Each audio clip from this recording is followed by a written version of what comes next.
Hey folks, I'm Tristan, a historian, IRL, and I have a question from Comrade Joe on Twitter.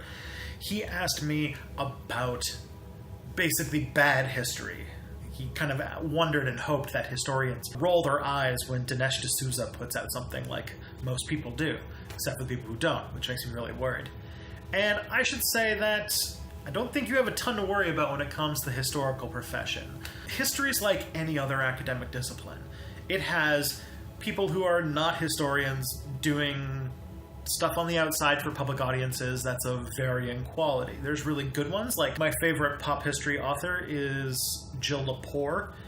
She is a historian, but she does a lot of really good stuff. But also that in the discipline, historians have their own things that they work on. They have journals and journal articles that are peer-reviewed, just like scientific articles, and they have books, monographs, and they're usually published by academic presses.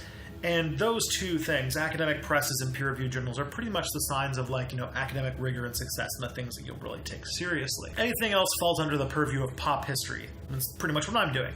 Those things are, taken to different degrees of seriousness. But I do think that Comrade Joe is hitting on something really heavy, which is that there's this dichotomy of the role of history in society that I'm not sure the role of science is quite the same. Now, there is pseudoscience, but the role of pseudoscience is usually to hawk crappy products. There's a lot of history that is reinterpreted or, clinging to older narratives about historical figures and topics, mostly because history serves two purposes in our society. One, as an objective, trying to understand what's going on in the past, the academic rigor, that whole thing. I probably shouldn't use the word objective, but you know what I mean, trying to understand the past, not trying to do anything with it. And then there is history as nation-building project, and the historical discipline basically started as these long books outlining the history of a country.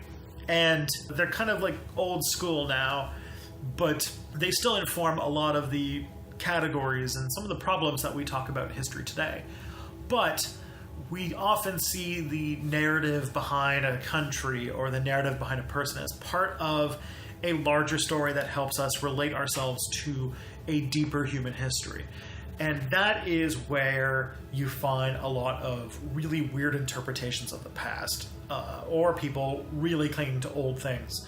It's like if the classification of Pluto as a planet was an even bigger deal than it actually was, because things like semantics are way more important when you're talking about, your identity within society. Whenever you find about fights over history textbooks and things like that, this is usually what's going on, is that there's this conflation between the past and what story we want to tell ourselves about the past, or what, the difference between the past and history, as some people would say. There's actually a pretty good episode of Idea Channel about this.